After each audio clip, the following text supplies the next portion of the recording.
Hey, Logan from FlexArm here. Just wanted to take a quick second and review a tapping test that we just recently did for Paccar Engine Company.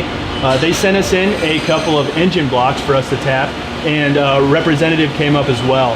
We initially were going to tap with a R&R unit with a multi-head just to correct any alignment error, as the engine block was not mounted on the same table that the FlexArm was on. So when we got here, we tapped it.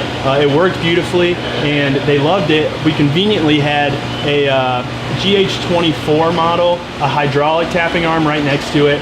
We slid that up and we tapped it with that. Even though it didn't have the multi-head, we still had it lined up just enough to where it ran through that hole perfectly.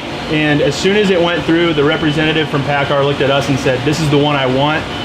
Initially, he wanted one with a pneumatic unit just for ease of access to airlines versus a 480 drop, but he didn't care after he saw the hydraulic unit run. So thanks to Paccar for sending that in and letting us do a test on it. We hope to hear from you soon and get an order in.